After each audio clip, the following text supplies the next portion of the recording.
Brothers and sisters, our sermon last week, si Pastor Samson yung nag-sermon. And yung sermon niya is yung buong Luke 17. Buong chapter. Ang hilig ko bigyan ng buong chapter si Pastor Stanley. Hindi, pero yung mga cuts kasi ng Luke, pag pinutol natin yung chapter na yon, hindi natin makikita yung connecting thread. So yung Luke 17 is really, really good for that whole thread. Maalala natin last week na yung Luke 17 started with the temptations, na meron talagang temptations. And sabi ni Christ, but woe to those kung saan manggagaling yung sin. Mas mabuti pa na talian sila ng millstone sa leeg at itapon sa sea. So the Lord deals with sin as something to be punished. Tama? So yung sources ng sin ay something to be punished. Of course, the passage talk about us dealing with sin with forgiveness and repentance. Tinuturuan ni Lord Jesus Christ kung paano dapat mag-respond yung mga disciples ni Christ with that situation. And then the chapter ended with a very prophetic picture of a tribulation na mangyayari when God will pour out His judgment. Now, itong judgment na to can be two things.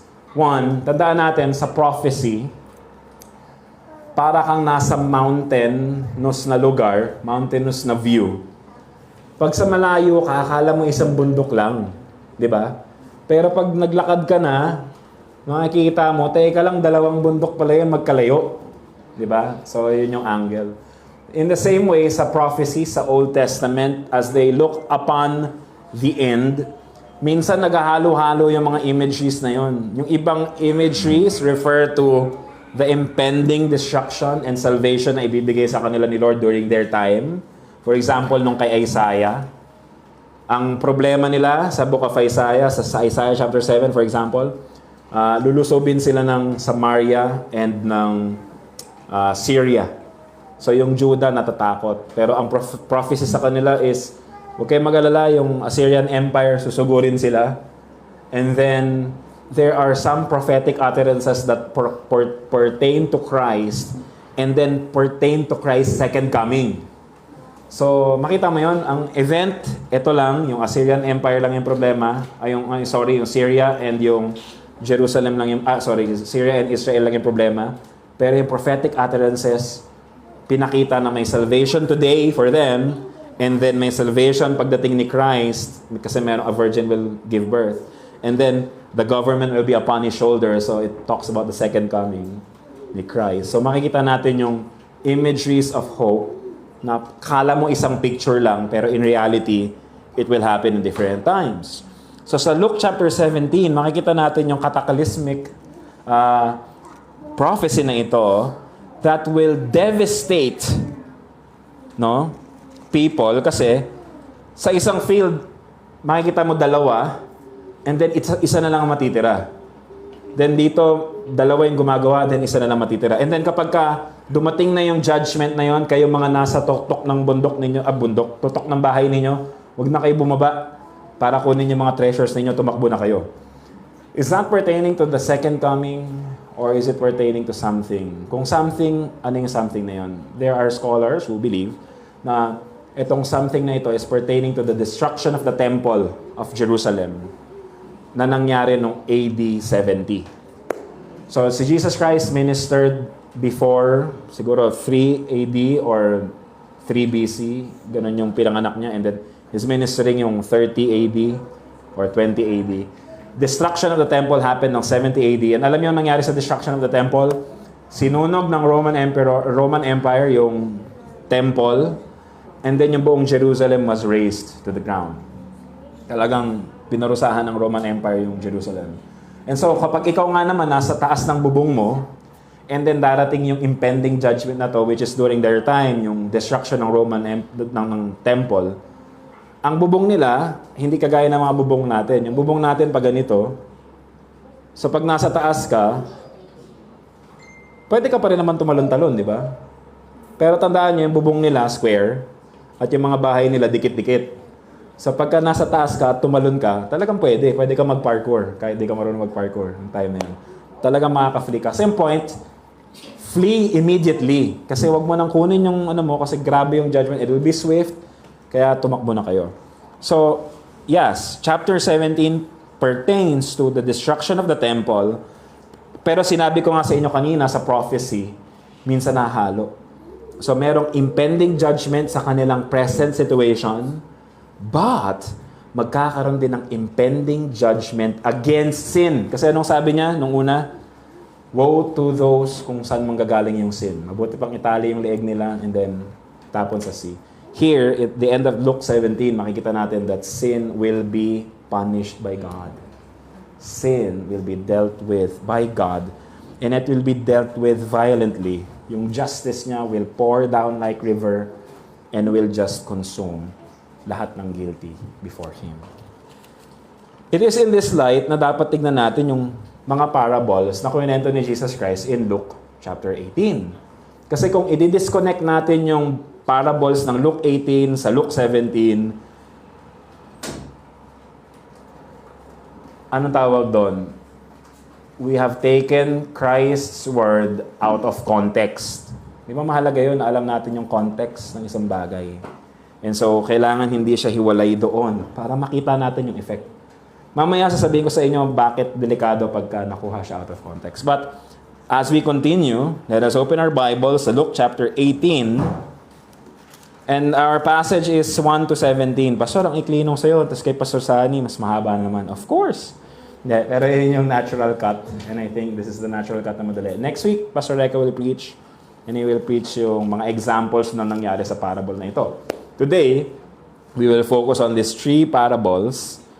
And tignan natin ito in light of what Christ said in chapter 17. Luke chapter 18 verse 1. And he told them a parable to the effect that they ought always to pray and not lose heart. He said, in a certain city there was a judge who neither feared God nor respected man. And there was a widow in that city who kept coming to him and saying, "Give me justice against my adversary." For a while he refused, but afterward he said to himself, "Though I neither fear God nor respect man, yet because this widow keeps bothering me, I will give her justice, so that she will not beat me down by her continual coming." And the Lord said, "Hear what the unrighteous judge says. And will not God give justice to His elect who cry to Him day and night? Will He delay long over them? I tell you, He will give justice to them speedily. Nevertheless, the Son of Man comes, will He find faith on earth?" Verse 9. He also told this parable to some who trusted in themselves that they were righteous and treated others with contempt. 2 men up into the temple to pray, one a Pharisee and the other a tax collector. The Pharisee, standing by himself, prayed thus, "God, I thank you that I am not like the other men, extortioners, unjust, adulterers, or even like this tax collector. I fast twice a week, I give tithes of all that I get." But the tax collector, standing far off, would not even lift up his eyes to heaven, but beat his breast, saying, "God, be merciful to me, a sinner." I tell you, this man went down to his house justified rather than the other. For everyone who exalts himself will be humbled, but the one who humbles himself will be exalted. Verse 15. Now they were bringing even infants to him, that he might touch them. And when the disciples saw it, they rebuked them.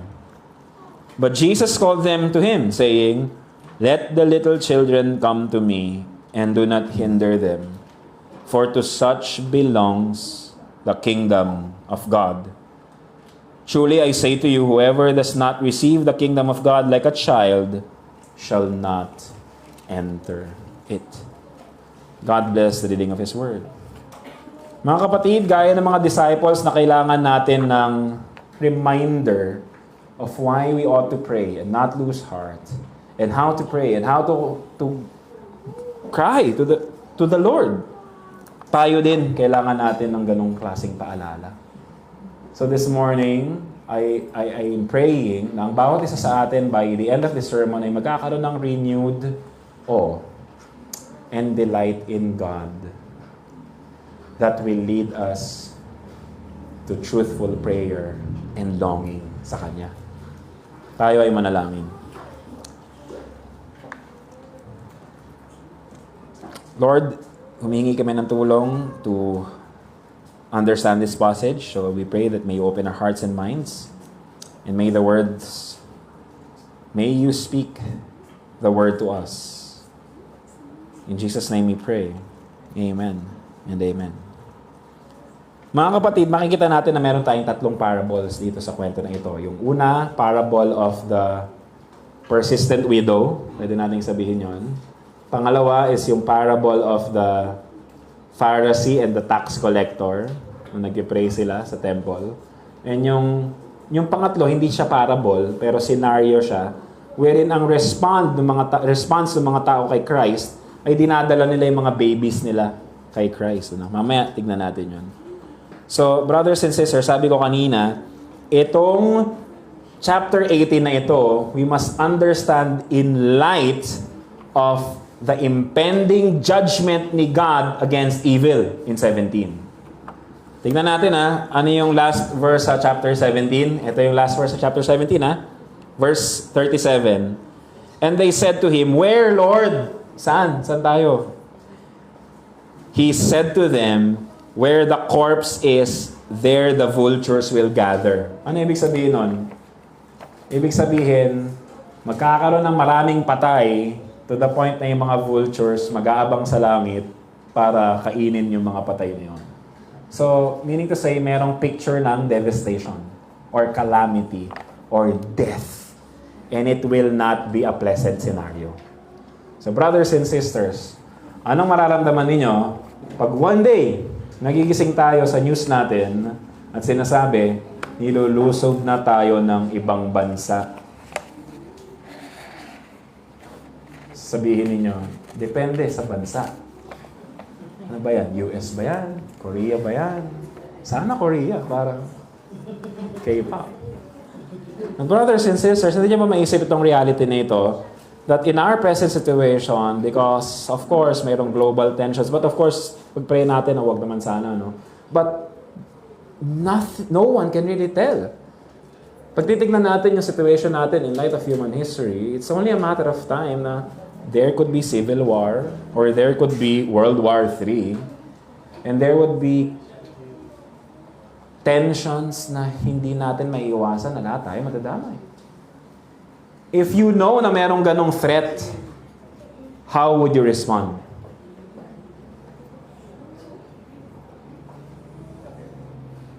Would you say, "Nako, yari na pala to. Pastor, hindi ako makakapag-church next week kasi ganyan na pala yung mangyayari next week." Or, would you also say, ganun talagang buhay. Sige, lilipat ko na lang investments ko sa ibang bagay and I'll be busy onwards. Or, would you also say, naku, ganyan pala yung mangyayari. Ayoko na maging Kristiyano kung ano na lang gusto ko gawin. YOLO! You only live once. Ito na to. Brothers and sisters, we will have different responses, no? Pero, ito yung ginawa ni Jesus Christ. Because of this impending doom, because of this impending judgment, anong sinabi ni Jesus Christ? And He told them a parable to the effect that they ought to, ano daw? Always to pray and not lose heart. So brothers and sisters, in light of our sure future, ano magiging sure future natin? Oo, maganda. Fast forward kayo Doon na kagad sa new heavens and the new earth. Totoo yun. There will be new heavens and the new earth. Pero ano yung future na meron pa? There will be judgment against evil. Tama? And there will be evil in this world na mag-ahari-harian that will demand that they would think na talagang sila yung boss at wala ka na magagawa.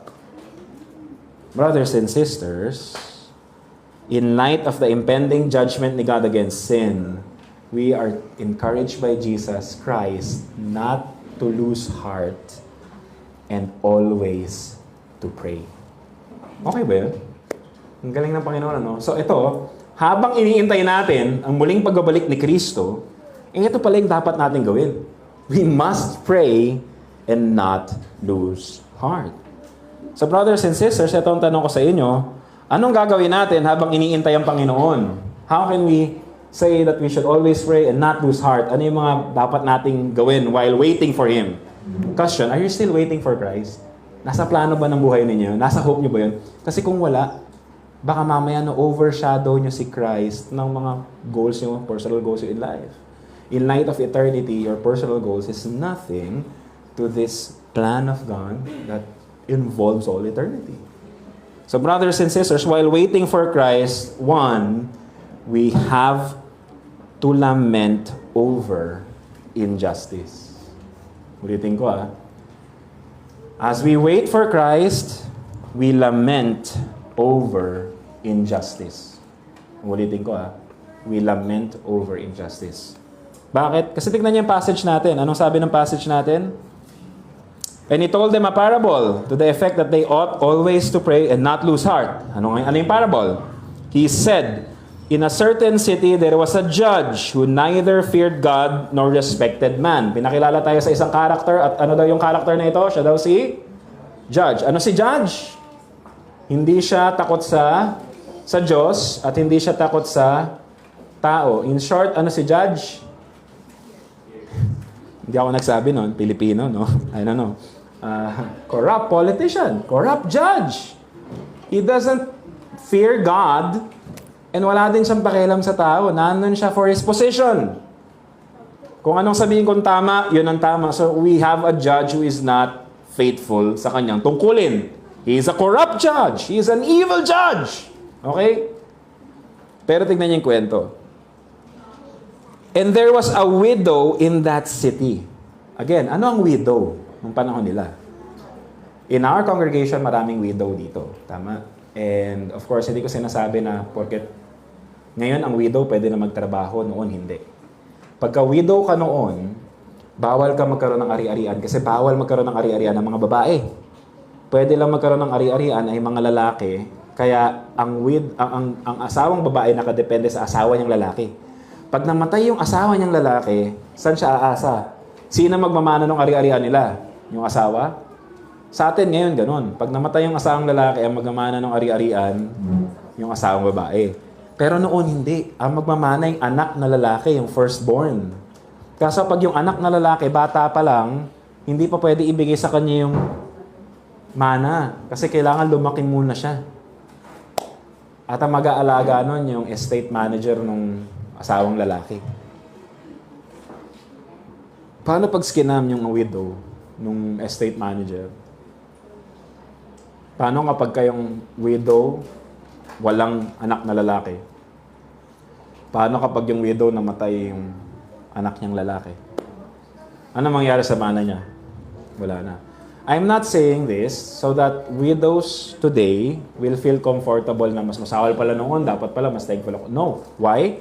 Kasi kaya ka widow, ano nangyari sa'yo? Namatay yung asawa mo. And death is not something that we should just look over. Okay lang yan. No. Death is painful. And it will continue to be painful hanggang dumating ang resurrection of body and soul. Hanggang dumating si Christ to wipe the tears from our eyes. Kaya nga, ang calling ng Panginoon sa atin or encouragement ng Panginoon sa atin is we lament over injustice. Bakit? Tignan natin to, ano?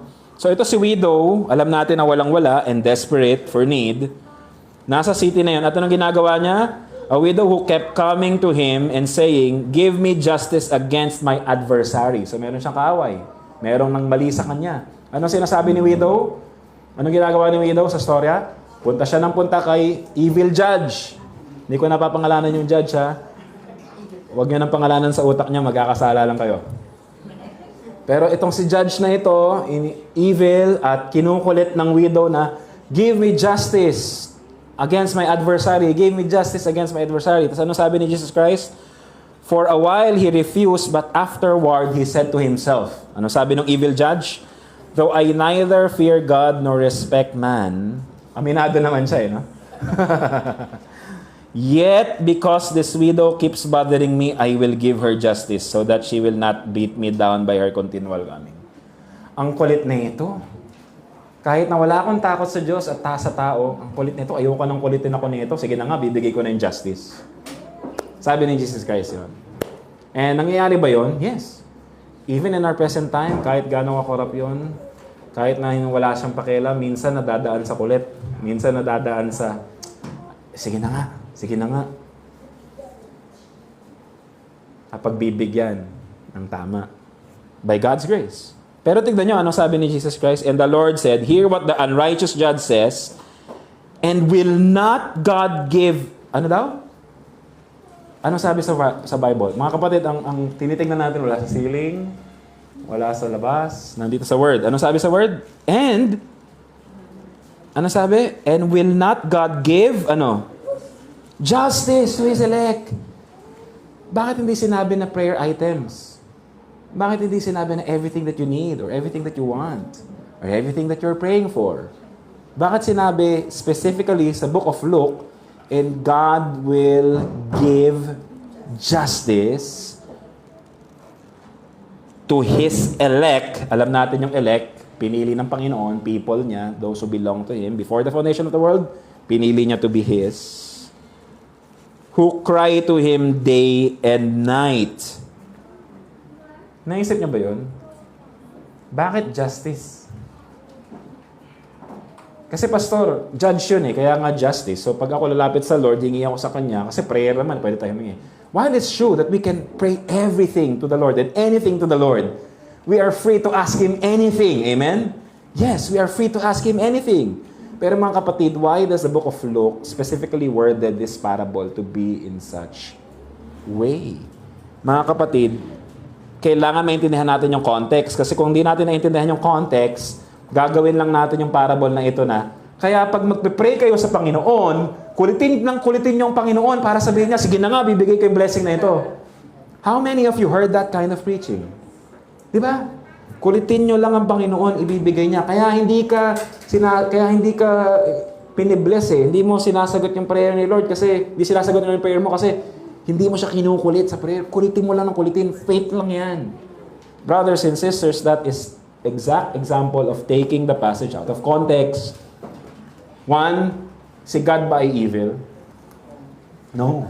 So yung parable serves as a comparison or as a parable of contrast. Kung ang evil judge ay nakapagbigay ng justice dahil nakulitan lang siya sa widow, how much more the just and righteous God who governs all things in all human history, in all of creation, will not bring justice to His people. Hindi ba? Yun ang contrast doon. Kung ang evil judge na pilitan pero nagbigay, how much more the God who really planned na i-execute niya yung justice here on earth. He will surely do it. Pero tignan niyo yung susunod na passage. Ano sabi ng susunod na verses? Justice to His elect. And ano daw yung itsura ng elect niya? Who cry to Him day and night. Who cry to Him day and night. Mga kapatid, sino ang elect dito? Hindi ko pwedeng sabihin na kayo kasi you can only believe that I am elect.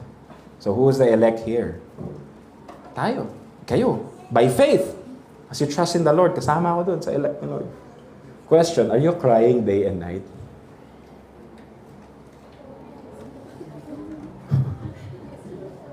Are you crying day and night?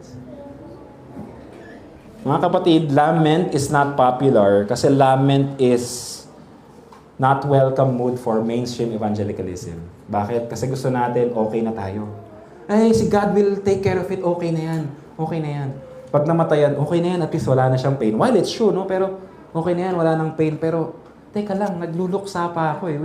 I'm grieving eh. Tapos sabihin mo, wag na ako mag-grieve. While it's true that we should grieve ng may hope, ang hirap nun, ano? Nag-grieve ka ng may hope. Pero we should not grieve like the unbelievers na walang pag-asa.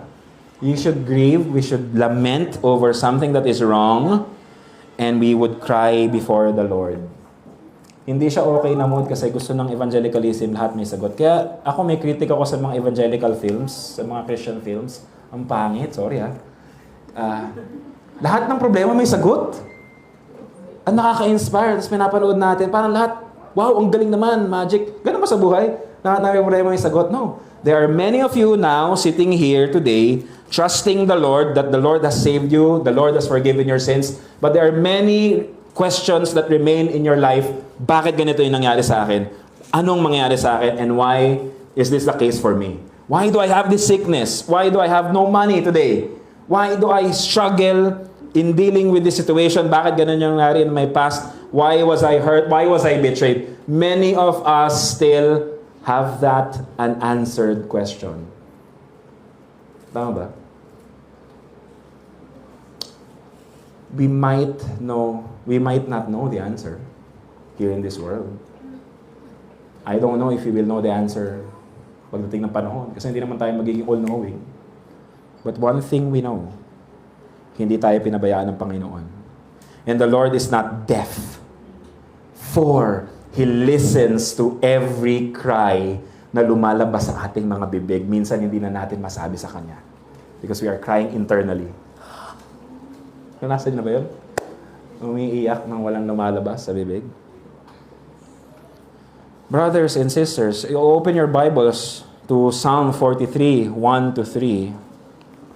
At anong sabi sa Psalm 43, 1 to 3? Tingnan natin, ano?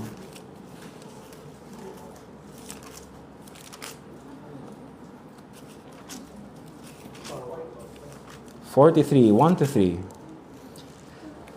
Vindicate me, O God, and defend my cause against an ungodly people. From the deceitful and unjust man deliver me, for you are the God whom I take refuge. Why have you rejected me? Why do I go about mourning because of the oppression of the enemy? Send out your light and your truth. Let them lead me. Let them bring me to your holy hill and to your dwelling. Ito yung song. Ito yung song. And this is what they're singing sa temple. Ito yung kinakanta nila pag nagpupuri sila sa Panginoon habang nagkakatay ng mga sacrificial animal. Why? Why is the book of Psalms filled with lament and cries for help before God? Brothers and sisters, you know why?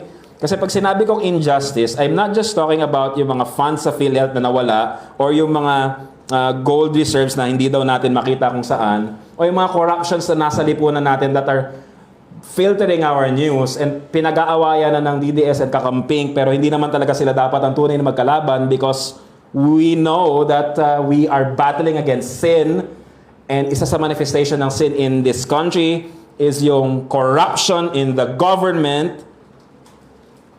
That is not the injustice na meron lang. When I'm saying injustice, yes, those are injustice, and we are praying that the Lord will bring justice and bring to light and punish the wicked and vindicate the people na nabiktima nito. But brothers and sisters, what is the injustice that we are experiencing in this world? God is just, and we have broken that relationship by sinning against God.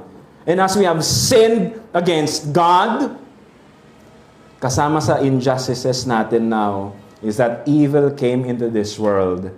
And while we are guilty of our own evil, we are also victims of the evil around us. And so when I say injustice, it's not just yung mga corruptions na nasa society or politically motivated issues. No, that's one thing. But why should the righteous suffer in this earth? Bakit kung sino pa yung nagpapakahirap na i-proclaim yung gospel, bakit sila pa yung mga churches na ang bababa ng offering? Bakit sila pa yung hirap makakuha ng place for worship, tapos yung mga kultong lalaki ng mga building nila, kung ano-anong mga arena nila, and ang lalakas ng power nila. Why are those corrupting the gospel seem to be okay? Bakit kung sino pa yung mga nagpapakahirap na magsisi sa mga kasalanan nila, sila pa yung napopersecute in this world? Why? Because the world hated our Savior. And the Lord will hate, and the world will hate the followers of the Lord. And Christians will suffer injustice in this fallen world. Mangyayari at mangyayari yun. We will be mistreated. We will have no privileges na kagaya ng iba. Kung sino pa yung nagpapakahirap mag-Lord's Day, bakit hindi ako binibigyan ng off ng Lord's Day nung aking boss? Brothers and sisters, do you think that's part of lament? Yeah. Gusto mo mag-church pero it's beyond your control? And you're left with, mag-resign na lang ako, pero pag nag-resign ako, saan ako kuha ng trabaho? Alam ko si Lord magpo-provide, pero paano yun? Yung iba naman sa inyo, everyday nag-work. Anong oras yung working time ninyo? Alis kayo ng bahay at 5 a.m. kasi traffic. Ang pasok niyo pa alas 9. And then uuwi kayo alas 5, pero makaka-uwi kayo alas 10 kasi traffic. And then sasabihin nyo, linggo na lang yung pahinga ko kasi buong araw, buong linggo, kinain ng pamasahe at traffic yung aking oras. Hindi ba part ng injustice yun, mga kapatid? At suffering in this world? It is. And so, brothers and sisters, in our pain and in our suffering, in our cry, the Lord is encouraging us to cry to Him, to lament over the evil of this world. As we wait for Him, we lament, but we lament as not someone na walang hope, because we know that one day the Lord will make all things right. We can endure. Ulitin ko yun, endure. Mga kapatid, isang point ng enduring, pag nag-pray tayo sa may sakit, paano pinag-pray natin sa Kanya? Lord, pagalingin niyo po may sakit. Amen. Tama ba yun? Yeah, kasi kailangan niya gumaling. Yun yung prayer natin. Lord, pagalingin mo ito kasi discomfort nito. Pero if we look at it, pag gumaling ba siya, solve na yung problema niya? Kailan ba talaga gagaling ang isang tao?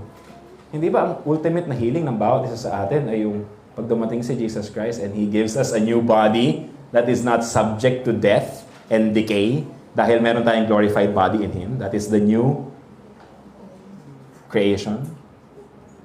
And so I'm not saying na wag na kayo mag-pray for healing. Let us pray to the Lord for healing. Kasama yun, hingin natin sa Kanya. Pero brothers and sisters, do not fret if the Lord is not healing you sa iyong disease now, because that is part of the evil that is in this world. Oo, nakakalungkot yun. I'm not comforting you na may sakit ka. Ma-comfort ka, may sakit ka na, normal lang yun. No! No, no. It is normal because fallen ang world natin now, but it is not normal in the world that God created. And it will never be normal when Christ returns and make all things right. So mga kapatid, as we deal with sin and evil and sickness and death and decay, as we hear the news today, yes, nakakagalit.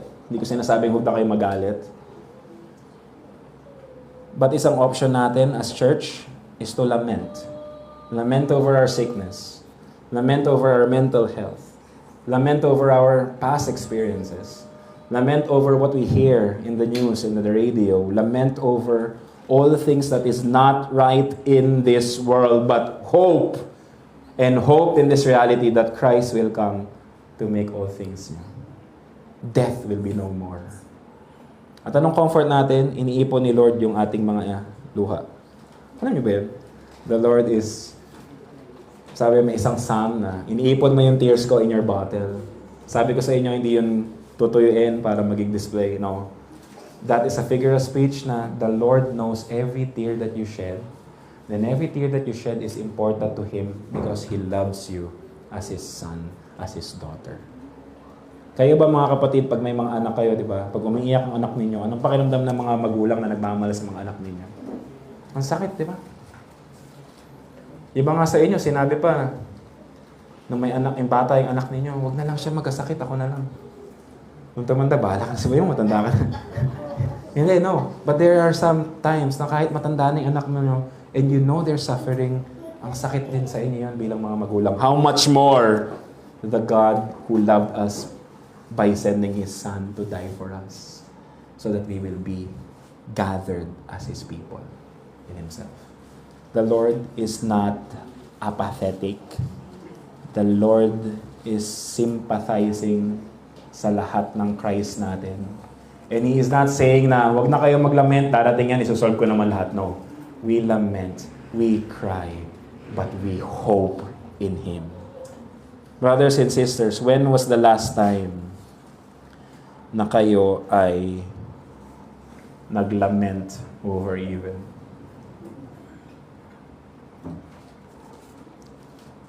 Let us pray for justice and let us pray that the Lord will make all things right.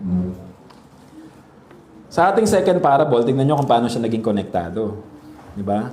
Yung first parable natin talks about justice and evil in this world and how we must respond by always praying and not to lose heart. Anong sabi sa second parable natin? He also, verse 9, He also told this parable to some who trusted in themselves that they were righteous and treated others with contempt. Two men went up into the temple to pray, one Pharisee and the other tax collector. The Pharisee, standing by himself, prayed, "Thus, God, I thank you that I am not like the other men, extortioners, unjust, adulterers, or even like this tax collector. I fast twice a week. I give tithes of all that I get." But the tax collector, standing far off, would not even lift up his eyes to heaven, but beat his breast, saying, "God, be merciful to me, a sinner." I tell you, this man went down to his house justified rather than the other. For everyone who exalts himself will be humbled, but the one who humbles himself will be exalted. Balik tayo dun sa light ng impending judgment, because God is so committed to bring judgment and justice. God is so committed to make all things right. Sabi niya dun sa first parable, let us pray and ask Him justice and trust Him that He will make all things right. So ang prayer natin, hindi, Lord, kunin mo na ako. Prayer natin, Lord, bumalik ka na. Tama mo na lahat. Okay? And now, dito sa second parable, anong sabi? Mayroong characters, dalawa, nasa temple, nagpe-pray. Sino daw yung isa? Si Pharisee. At anong sabi ni Pharisee? Nag-pray siya. Nung nag-pray siya, anong sabi niya? Lord, salamat. So, thankful. Thankful ba siya? Yes, thankful siya. Bakit? Thankful siya kasi ang galing niya. Lord, salamat, no? Ang galing ko. Hindi ako kagaya nito. You know, tax collector. Hindi niya sinabing tax collector, pero parang sabi niya, Lord, salamat at ginawa mo akong ganito. Hindi kaya ng iba dyan. Parang gano'n, ano, yung prayer niya. Mga kapatid, nakaka-relate ba kayo dito? May kilala kayong gano'n? Tayo, no? Ikaw? Bago tayo magturo ng iba, tayo yun eh. Uy, para sa'yo to, para sa'yo yan, para sa'yo talaga yan. Alam ko na yan eh. No, para sa'yo din yan. Kasi tayo yan eh. There are many times na mahuhuli mo yung sarili mo na ikaw yung Pharisee. Na nagyayabang ka. Alam mo kung gaano katindi yung kasalanan natin. Lord, buti na lang gospel na kami. Hindi kagaya ng iba dyan.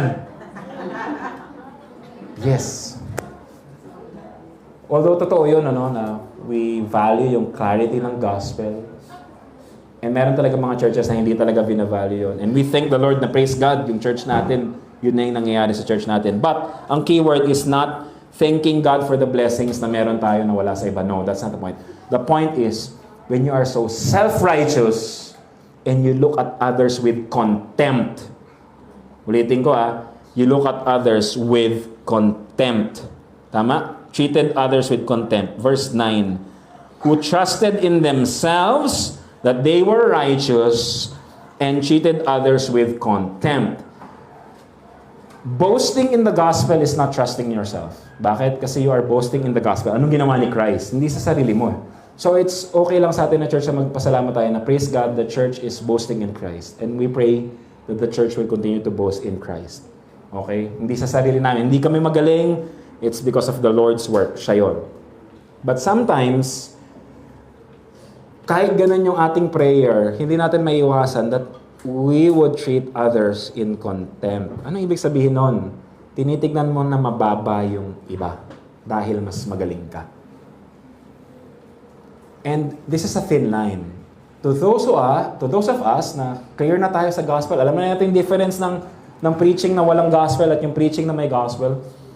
To those of us, it would sound like, wow, thank you Lord sa gospel, naririnig namin. Ayaw na namin yung kagaya dati. Ayaw na namin yung mga ibang preaching, hindi namin matatanggap yun. Pag may nag-preach ng iba, wala namang gospel. Grabe talaga. It's natural to hate that person kasi ka nag-preach ng walang gospel, kailangan ko ng gospel. Pero, brothers and sisters, kapag ang concern natin is not hatred for the justice na hindi nabigay o injustice na na-commit kasi hindi pinreach si Christ, pero ang hatred natin kasi walang kwentang tao to eh. Wala talaga siyang kaalam-alam or ang hina talaga nila, ay, wala talaga to. Mas magaling talaga ako. Brothers and sisters, we are guilty of treating others with contempt. We are treating others with contempt. Kaya nga kanina, nabanggit ko kanina, as we deal with the corruption of this world, iba-ibang political stand mo, and sa totoo lang, pag nandito ka sa camp na ito, ang tingin mo sa iba, you are treating others with contempt. Pag nandito ka sa iba na to, you are treating others with contempt as well. But even in our Christian journey, pwede din ganon, mas magaling ako, palagi ako nag-church, ito, wala talaga ito. Brothers and sisters, how would that contempt or treating others with contempt change? Ito, bigyan ko kayo ng isang solusyon ha. Si God ba committed to bring about justice o hindi? Yes. So magpaparusa ang Panginoon o hindi? Yes. So pag ang Panginoon nagparusa, sino makakatanggap ng parusa niya? The people who are evil, who rejected Christ. Tama? Kasama yon. Lahat tayo evil eh. So lahat tayo dapat deserving ng judgment. Tama? So pag nag-pour out ng judgment si God sa evil people, anong criteria natin ng evil and not evil? Ang criteria natin ng evil and not evil is this. One, yung evil niya, dinil ni Christ sa cross. Christ dealt with this evil. Sinagot ni Lord yung kaso mo. Christ paid for you. All the debts have been paid by the Lord. Amen? Pero yung isa na hindi lumapit kay Christ, hindi nagtiwala kay Christ, sino mag-shoulder ng evil niya? Siya. And so, God's judgment will be poured out against him. So mga kapatid, if you have brothers and sisters in the Lord who are neglecting the Lord's Day, who are neglecting their Christ, do not look at them with contempt, but fear for them. Why? When the Lord comes, hindi natin alam kung kailan. And sabi natin, hindi natin alam kung sinong elect. We can only trust by faith. How can I be so sure na yung kapatid kong iniiwan ng assembly, iniiwan ng Lord's Day, iniiwan ng church, and okay lang mag-miss ng church sa kanya, how can I be sure that that person is really a brother in Christ na talagang sinave niya? I can only have in good faith believe yung profession niya. But the Lord cannot be mocked. And so, when we look at the people who are so garapalan in their sin, in the public sphere, people who refuse to repent when they are confronted of their sin, people who refuse correction and choose their own way, do not look and treat them with contempt.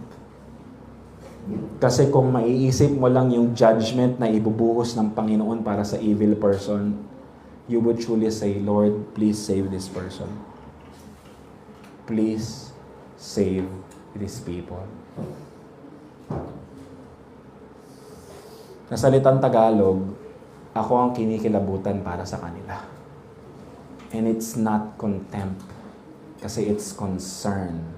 It's love. It's worry. But, even yung worry na yun, pwede mo pa rin i-corrupt into self-righteousness. Kapatid, I'm so worried kasi di mo ginagawa yung kagaya ng ginagawa ko eh. Di ba? it could still. So, ang standard hindi yung ginagawa natin. Ang standard yung saving grace ng Panginoon. Christ who came to save sinners, and Christ who calls sinners to Himself, and Christ who brings sinners to God. Yun ang standard. Yun ang hope natin. And so, tignan natin dito. In our second parable, in the first parable, cry, lament for justice. Etong second point natin, while we wait for the Lord to come, to return, we weep over our sin. We weep over our sin. Hindi lang sa injustices na nandito sa mundo and injustices drawn by sin of other people, but our personal sin as well. We weep for our personal sin. Anong sabi dito? Anong nangyari doon sa tax collector? In tax collector during their time, ano bang ginagawa ng tax collector? Magko-collect ng tax, sasabihin ng Roman Empire, ito yung quota ha. Depende yan sa rango nila eh. Pero ito yung quota. Ito lang. For example, 1 million. Yan ang quota. Kailangan makakolekta ka ng 1 million. Si tax collector, syempre, ako mangongolekta, ako tutubo, kailangan may operation expense, may collection expense, ano pa? System loss, generation charge, hindi, meral ko pala yun. But, syempre, papatungan niya. So, 1 million lang yung quota niya na ibibigay sa Roman Empire, papatungan niya yun, magiging 4 million.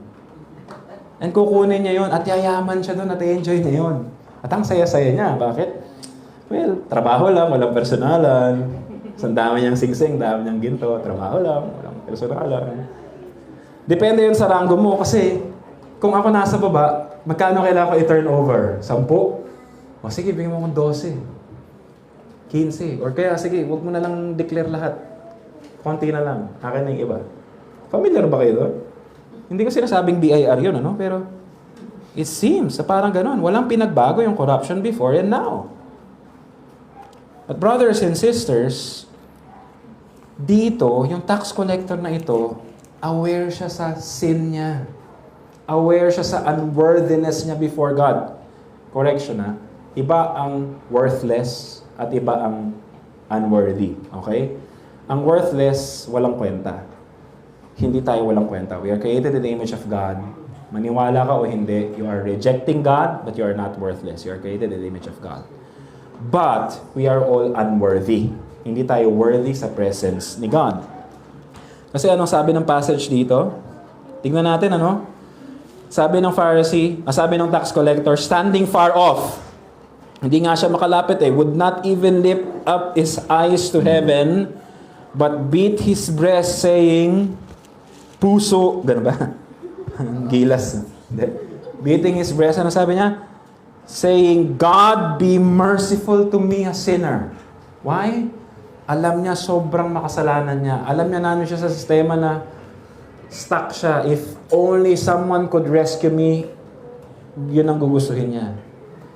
Hindi ko alam mga kapatid, what are you going through in life, but meron siguro, iba sa iyo, siguro sa inyo, ganun yung feeling. I'm desperate. I cannot live kung nasan ako now, and my place now continues to help me to sin. Kung merong sanang Savior na mag-aalis sa akin dito, it will be better. The good news, brothers and sisters, Christ came to this world, not just to pay for your sins, He did, but He also came here to rescue us from sin, to rescue us from the domain of darkness, and transfer us to the kingdom of His Son, of the kingdom of light. Mga kapatid, the cry of the tax collector is a cry for rescue.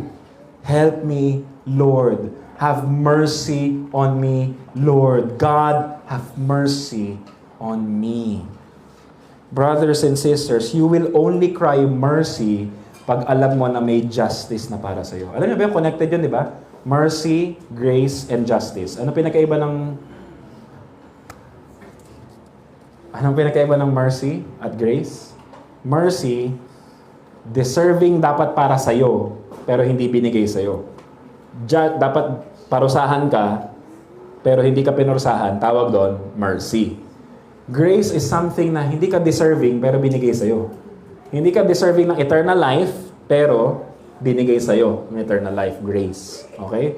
Judgment, ano yung judge? Ano yung justice? Yung dapat na para sa'yo, ibibigay sa'yo. Kung anong tinanim siyang aanihin, justice yun. Nag-commit ka ba ng crime? Yes or no? Yes. Pag kinulong ka, anong tawag doon? Kasi kinamit mo yung crime mo, justice. Pag hindi ka kinulong, kahit nag-commit ka ng crime, anong tawag doon? Injustice. True. Kasi ang injustice is in the realm of mercy. Hindi lahat ng injustice is evil. Kasi may injustice, ibig sabihin, hindi ka binigyan ng justice, dilipat ka dito ng injustice, pero mercy yon kasi hindi naagrabyado yung iba. Kasi justice should still be dealt with, pero iba lang yung justice. Sino ang tumanggap ng justice? In our place, si Christ ang tumanggap ng justice on our place. So, hindi walang justice yon. Pag walang nagbayad ng kasalanan mo, of course, hindi yun mercy. Talagang injustice yun. Lumusot ka sa batas. Yun yung mali. So, dapat kang parusahan pero hindi ka pinarusahan, mercy. Dapat kang parusahan, pinarusahan ka, justice. Hindi ka dapat parusahan pero pinarusahan ka, injustice. Di ba? Tama. Parehas din yun. Pangit na klase ng injustice yun. Hindi ka deserving pero binigay sa'yo, anong tawag? Grace. Brothers and sisters, we have received grace in Christ. Hindi tayo deserving ng Savior, binigyan tayo ng Savior. Hindi tayo deserving ng mercy, dapat tayo i-judge. Pero the Lord has judged Christ on our behalf. Mercy. Yon. And will the Lord judge evil? And the answer is, yes. Justice yon. Pero He will judge the sin ng mga nananampalataya sa Kanya. He will judge evil ng mga nananampalataya sa Kanya because Christ has took evil for Himself and He exhausted it at the cross of Calvary for your sake and my sake.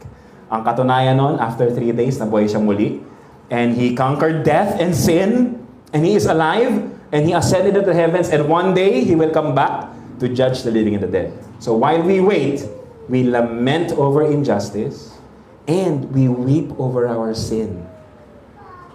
Mga kapatid, itong reality natin bilang believers. As we grow in the knowledge of God, as we know who God is, yung grace niya, yung mercy niya, yung love niya, all the more na makikita natin yung ating sin.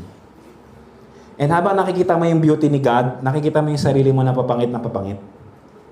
Nakaka-relate ba kayo doon? Tingin mo, hindi sa salamin. Yung spiritual reality, the more that you gaze upon the holiness of God and the more that the Lord grants you the eyes to see His beauty, the Lord is also granting you the eyes to see your ugliness and the remaining ugliness of sin inside of you. Ang sama na ugali ko, ganito pa rin ako. Pastor na ako niyan, ha? Paano pa yung mga members? Grabe talaga sila. I am not looking at you with contempt. Pero ang sinasabi ko lang, kung ako nga ganito talaga yung tao, grabe, ang sama talaga natin. But, the Lord who gave us the eyes to see our ugliness is also the same God who grants us to see the grace that in spite of the ugliness of sin remaining in our lives, Christ gave Himself for you, loved you, because He is our faithful Lord who is for us. Amen ba tayo doon? So, ang Christian life is this. We behold the holiness of God. And then we weep dahil meron pa tayong remaining sin. And then we rejoice kasi in spite of that distance, as far as the east is from the west, I have... Anong susunod doon? Hindi ko kabisado yung verse na yun eh. But the Lord has forgiven our iniquities and the Lord has brought us to Himself. Amen ba tayo doon? So, ang Christian life ay ganun. Paulit-ulit makikita natin yung kasalanan natin. So, we do not tire in singing songs, "Oh God, be merciful to me." Alam natin, merciful lang ang Panginoon. We do not tire in confessing our sins before God. Bakit? Kasi alam natin, pinatawad na tayo ng Panginoon, but we still confess the remaining sins in our lives. Pag nagko-confess tayo, hindi tayo nagkukumpisal na parang pag nag-confess ka, napatawad na ulit ni Lord yung kasalanan mo, clean slate kang ulit, pwede ka na ulit magkasalanan ngayon. No! When we confess our sin, we admit that we need a Savior and we need the Lord to continue to rescue us. to continue to show us mercy, to continue to show us grace, and to make all things right. Kasama yung what's wrong within my heart. Brothers and sisters, let me ask you the question. When was the last time you wept for your sin? Meron isang tanong. If God is so good and holy and powerful, bakit may evil pa in this world? Alam niyo kung anong sagot doon? Short answer, the same reason why you are still here. The Lord shown mercy to you, kaya nandito ka pa rin. The Lord is still showing mercy even up to this time. Kaya mga kapatid, while there's still time, habang hindi pa siya bumabalik, let's proclaim the gospel. Let's cry for those who are running away from the gospel, whose lives are very far away from the gospel. Bakit? Kasi pag dumating ang panahon that Christ will return, it's too late for them. Is it too late for you? While there is time, run to Christ. For He is the Lord who is merciful and powerful to save. Kaya mga kapatid, every Lord's Day, yung pinapaalala natin. Every Lord's Day, we are being reminded of this. Come to Jesus. Come to Jesus. He is mighty to save.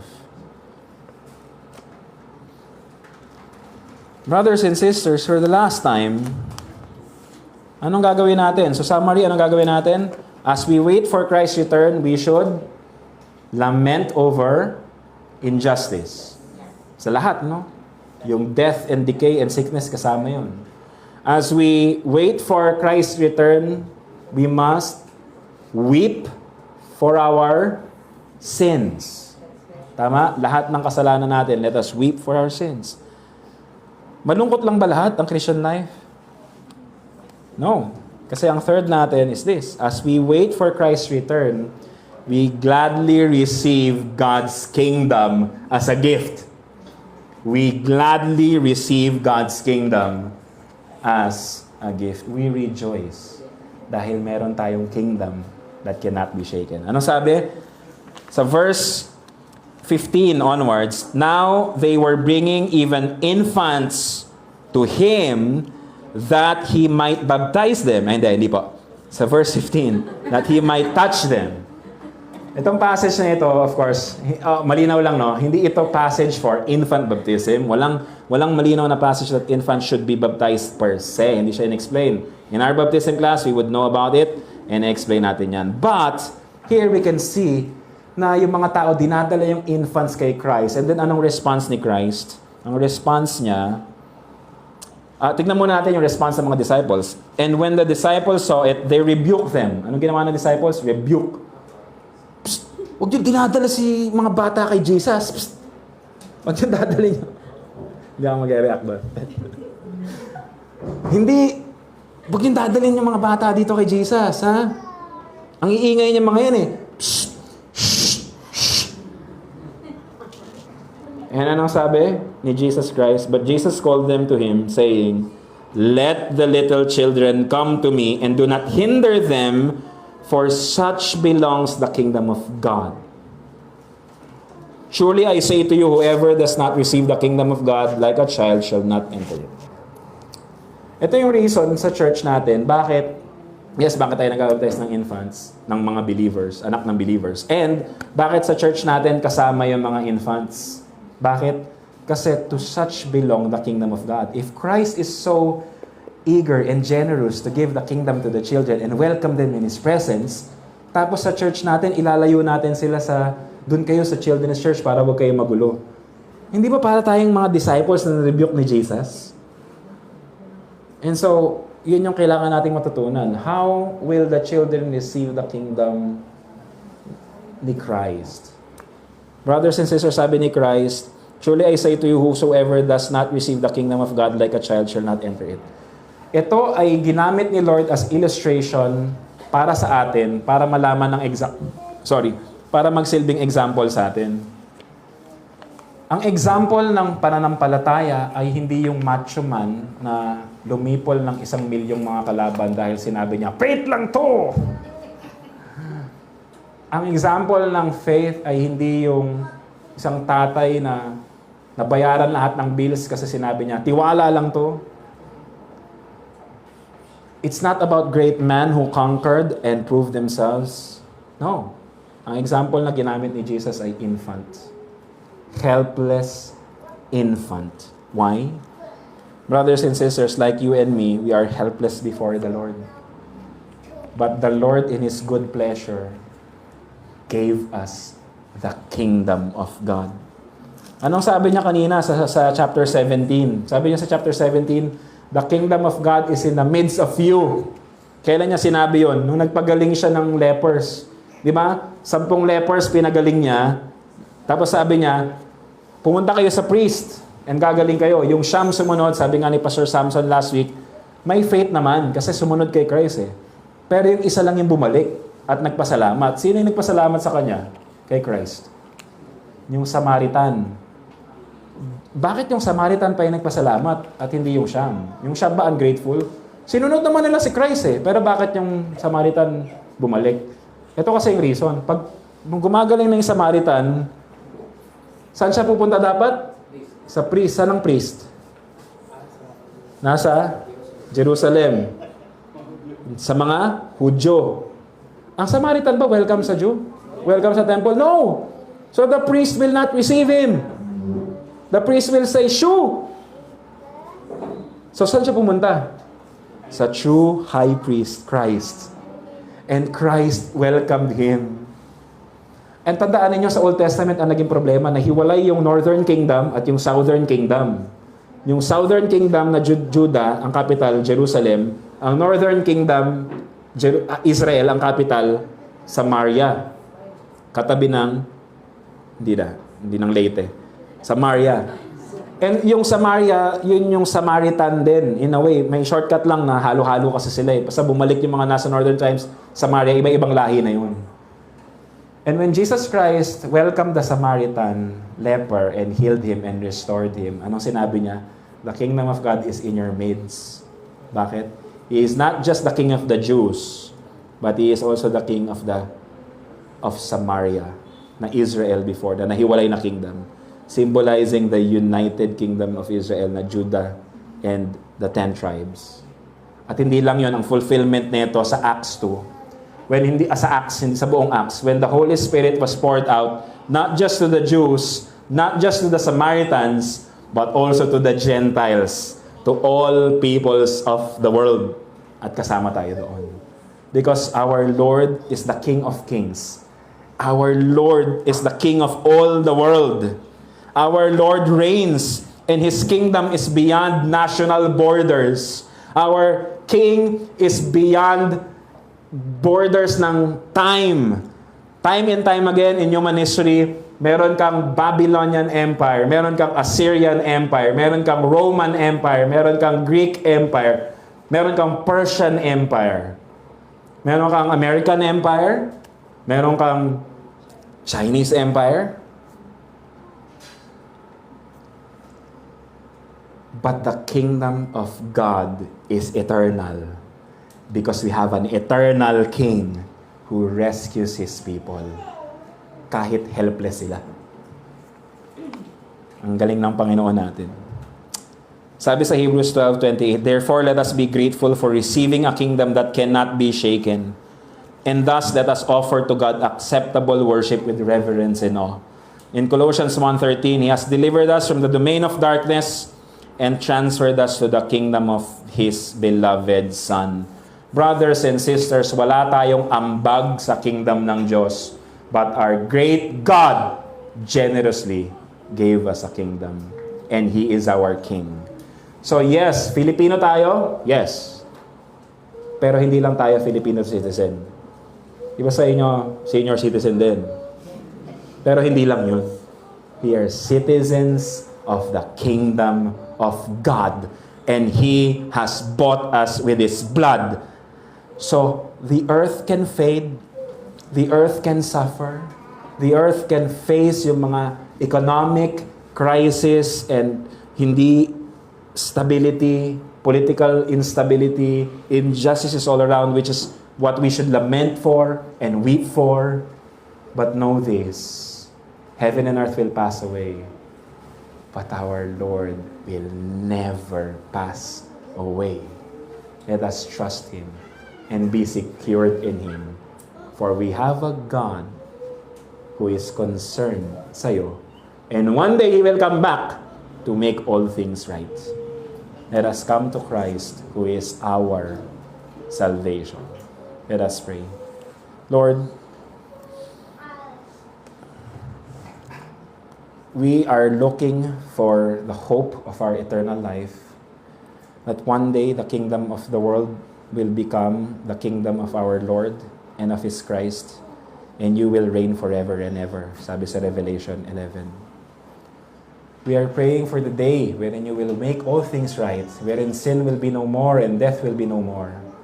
But as we wait for your day, teach us to lament over injustice, teach us to weep over our sin, and teach us to rejoice in knowing that we have received a kingdom that will not be shaken. Teach us to endure in this world. It will not be easy, hindi siya madali, pero Lord, tulungan niyo kami bilang simbahan to encourage each other in the love that you have called us to live. As we wait for your return, may we help our brothers and sisters hold steadfast and stand firm in the hope that you have given us in Christ. Grow us as a church, Lord. Grow us as your congregation until you come. In Jesus' name we pray. Amen and amen.